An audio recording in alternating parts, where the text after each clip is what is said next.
Minute 1. The tunnel. You walk down the tunnel. The grass gives way to concrete. Your metal cleats click against the wet floor. Click, click, click. It sounds like a metronome. It sounds like a countdown. You are down 3-0.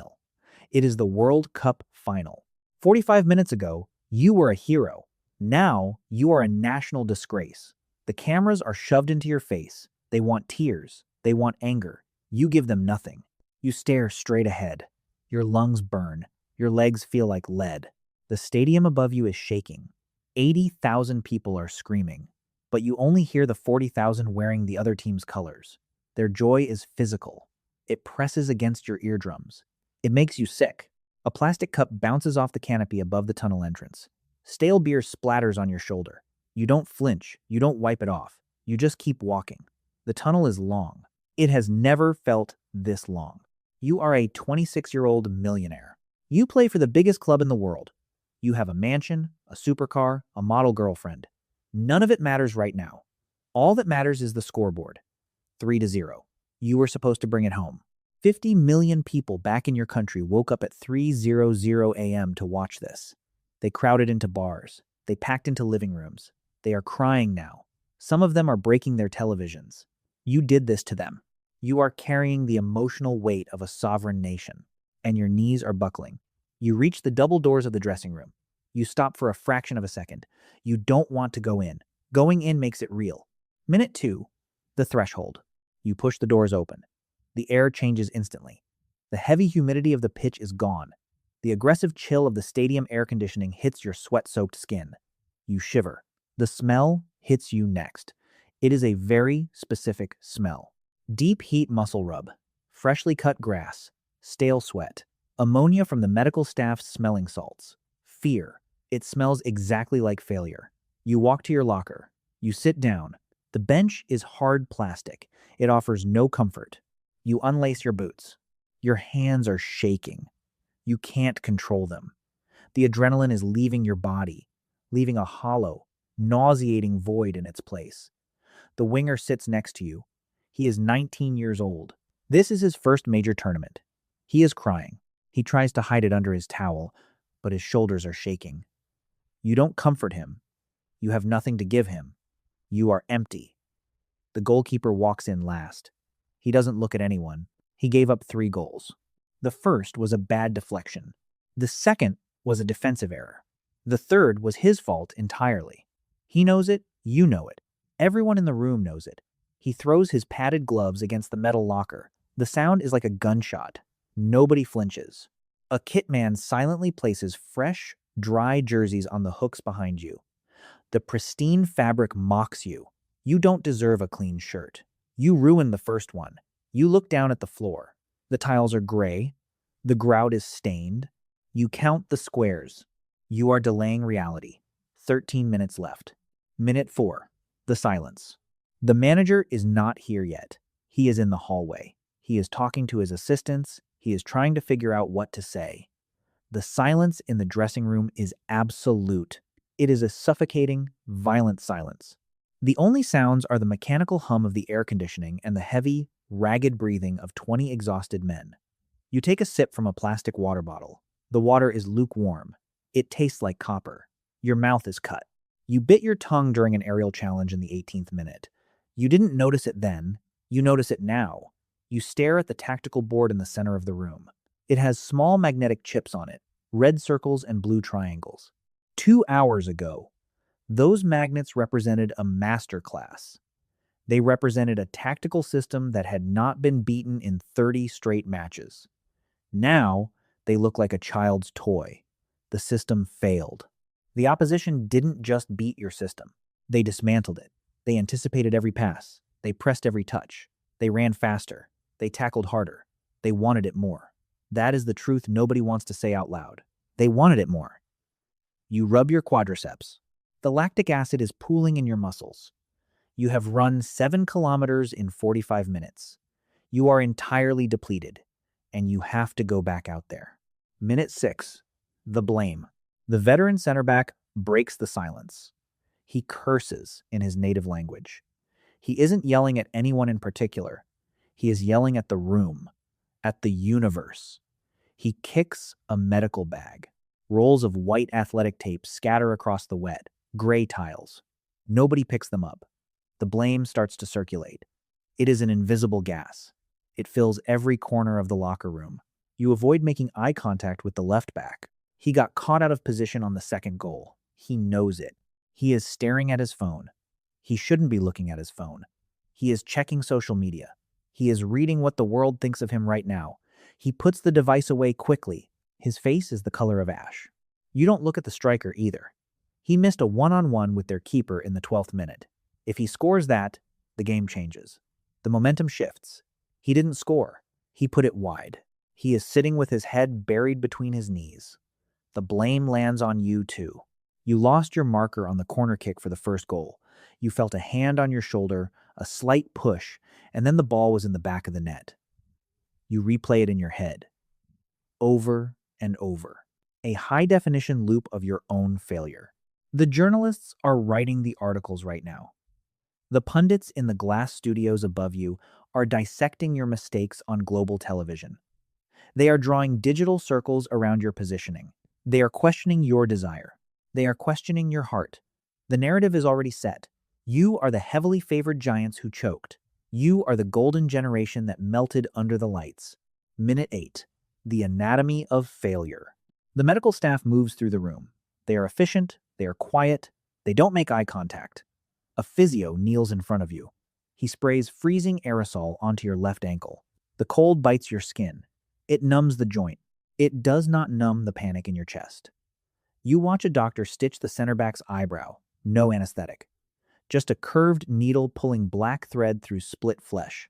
The center back doesn't wince. Physical pain is a distraction. It is welcome. You look at your own hands. You have grass stains ground into your knuckles. You pick at a piece of loose turf stuck to your shin pad. You are hyper-fixated on it. If you focus on the piece of turf, you don't have to focus on the scoreboard. The room smells heavily of sweat and despair. You take a bite of an energy gel. It tastes like synthetic strawberries and battery acid. You swallow it. Your stomach immediately tries to reject it. You force it down. You need the glycogen. You need the fuel to go back out and chase shadows for 45 more minutes. You hear the muffled roar of the crowd through the concrete ceiling. They are singing. The opposition fans are singing a song that mocks your country. You don't speak their language, but you know the cadence. It is a funeral dirge, your funeral. Minute 10, the manager's gambit. The double doors swing open. The manager walks in. He is wearing a tailored suit that is now dark with sweat under the arms. His tie is loosened. His eyes are red. He does not yell. Yelling implies that anger can fix this. Anger cannot fix this. He stands in the center of the room. He looks at the tactical board. He takes a dry erase eraser and wipes away the entire system. One violent swipe of his hand. 6 months of tactical preparation erased in 1 second. He draws 3 new lines, a back 3. Desperation. He is throwing attackers on. He makes 2 substitutions. He points at the 19-year-old winger. He tells him his night is over. The kid nods. He pulls the towel completely over his head. His tournament ends in a cold room smelling of ammonia. The manager looks at you. He tells you to drop deeper. He tells you to become a deep-lying playmaker. You are a defensive engine. You destroy attacks. You don't build them. He knows this. You know this. He is asking you to be someone you are not, because the person you are wasn't good enough. You nod. You say nothing. There is nothing to say. He gives a speech. It is not a movie speech. There is no soaring music. He talks about pride. He talks about the crest on your chest. He talks about not humiliating yourselves further. He doesn't say the word win. He knows it's over. He is asking you to manage the hemorrhage. He is asking you to die on the pitch with dignity. Minute 12. The tactical illusion. The manager steps back from the whiteboard. He claps his hands once.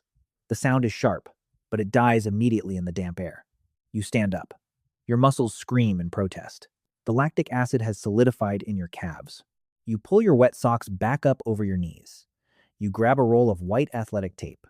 You wrap it around your ankles over the socks. You wrap it tight, too tight. You want it to cut off the circulation.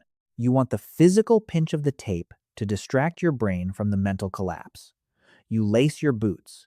You pull the laces until your fingers turn white. You tie the knots twice. You stare at the metal studs. 6 aluminum spikes on each boot. They are designed to grip wet grass. They gripped nothing in the first half. You were slipping. You were always a step behind, chasing ghosts in opposing colors. The assistant coach walks up to you. He holds a laminated printout. It is a heat map. He points to a red zone on the paper. He tells you where the space will be. He tells you to exploit the half spaces between their midfield and defense. It is a tactical illusion. There are no half spaces. The opposition has strangled every inch of the pitch. You nod anyway. You maintain eye contact. You pretend to process the data. It is a pantomime of professionalism. The numbers mean nothing now. The heat map is just a brightly colored portrait of your collective failure. You finish the lukewarm water. You crush the plastic bottle in your fist. You throw it at the gray bin. It hits the rim and bounces onto the wet tiles. You don't pick it up. You leave it there. Minute 13. The captains wait. You look across the room. You look at your captain. He is 34 years old. This is his 4th World Cup. It is his last World Cup. He is a national icon. He has won every club trophy in existence. He only needed this one to complete his life. He is wearing the captain's armband on his left bicep. The bright fabric is stained dark with sweat and mud. It looks impossibly heavy. He is sitting perfectly still. He is staring at a microscopic crack in the cinder block wall opposite his bench. He is not blinking. He is watching his legacy burn to ash in real time. He knows exactly what is waiting for him. He will be the face of this disaster. Tomorrow morning, every newspaper in your country will print a full-page photo of him looking defeated. The headlines will be cruel. They will talk about the end of an era. They will call him too slow, too old, a relic. He is processing this entire future right now, sitting in a plastic chair. You can see his jaw clenching. A muscle twitches under his eye. He finally breaks his stare. He stands up. He doesn't give a brave speech. He doesn't scream about Istanbul or historic comebacks. Miracles do not happen when you are being completely outclassed. He just looks around the room. He makes eye contact with every single player. His eyes are entirely hollow. There is no fire left in them. He slaps the side of his metal locker with an open palm. "Stand up," he says. His voice is raspy. It contains no hope. It contains only a grim, undeniable obligation. The obligation to walk back outside and suffer in front of the world for 45 more minutes. Minute 14. The acceptance. You stand up. The plastic bench scrapes against the gray tile. The sound sets your teeth on edge. Everyone stands up. The room instantly shrinks. The air is completely stale. You form a circle. You don't want to form a circle, but muscle memory takes over. You put your arms around the shoulders of the men next to you, on your left, the 19-year-old winger. His skin is clammy. He is trembling. You squeeze his shoulder. You dig your fingers into his collarbone, not to comfort him, to anchor him, to remind him he is still inside his physical body. On your right, the center back with the fresh stitches.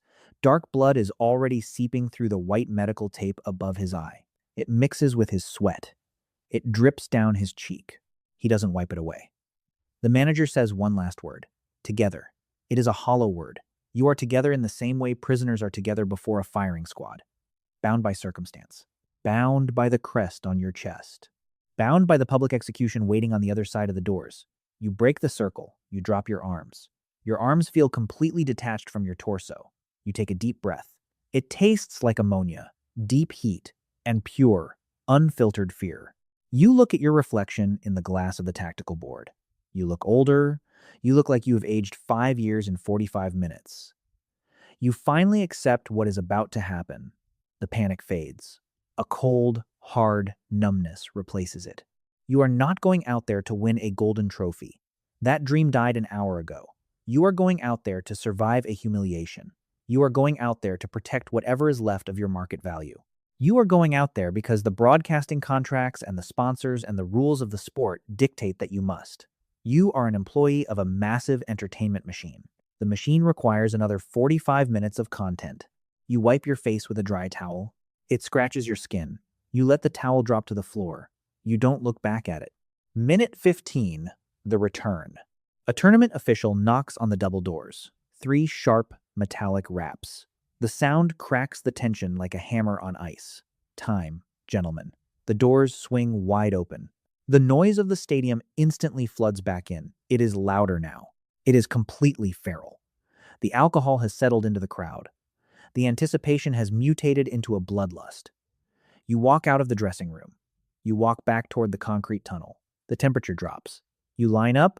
The studded boots clatter against the concrete. Click, click, click. The death march resumes. You look to your right. The opposition players are forming their line. They are wearing pristine white kits. They look completely unbothered. A midfielder covers his mouth and whispers a joke to his striker. The striker laughs. It is a genuine, relaxed laugh.